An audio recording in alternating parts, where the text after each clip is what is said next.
নমস্কার সবাইকে। আজকে আবার একটা নতুন রেসিপি নিয়ে আসলাম। দেখুন আপনাদের কেমন লাগে। Potato with cheese sandwich. আমি একটা পটেটো নিয়ে নিয়েছি, একটা আলু।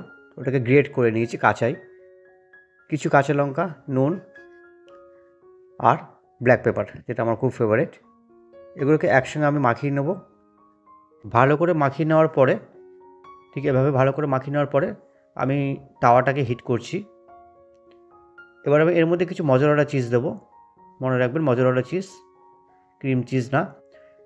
আমি বাটার অ্যাড করব প্যানে। ভালো করে হিট করব মিডিয়াম ফায়ারে।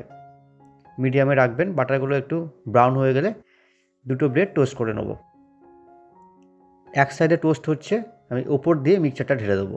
খুব ইজি একটা স্যান্ডউইচ, বাচ্চাদের করে দেবেন। কাঁচা লঙ্কা দেবেন না যদি বাচ্চারা খায়, যদি ঝাল খেতে তারা পছন্দ না করে। ঝালটা দেওয়াটাও ঠিক না। তো এইভাবে আমি স্প্রেড করে নিলাম। কিছুক্ষণ ঢেকে দেবো, তাহলে স্টিমে আমার চিজগুলোকে ধরে নেবে। দেখুন চিজগুলো ঠিক ধরে রয়েছে। এবার আমি আদার সাইড টার্ন করে দেবো, উল্টে দেবো স্যান্ডউইচটা। ঠিক এরকম একটা ব্রাউন কালার হবে। এইভাবে সুন্দর একটা কালার আসবে। আচ্ছা, ভালো করে প্রেস করব, ওই সাইডটায় আমার চিজটা পুরো স্যান্ডউইচটা লেগে যায়। দেখুন লেগে গেছে, কালারটাও খুব সুন্দর এসছে। এবার আমি ওই সাইডটা চেক করে নেব। পুরো পারফেক্ট চিজ ধরে নিয়েছি আমার স্যান্ডউইচে। এবার আমি এখান থেকে তুলে নেব। আমার স্যান্ডউইচটা কিন্তু রেডি। খুব ইজি একটা রেসিপি, আপনারা বাড়িতে ট্রাই করে দেখবেন। Cheesy potato sandwich.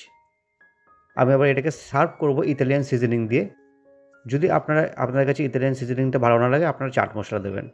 Tomato ketchup বা মায়োনিজের সঙ্গে সার্ভ করবেন, খেয়ে দেখবেন। আমার চ্যানেলে যারা নতুন এসেছেন তারা প্লিজ আমার চ্যানেলটাকে সাবস্ক্রাইব করে দেবেন। সবাই ভালো থাকবেন। লাইক দিয়ে একটু কমেন্ট লিখবেন। Thank you.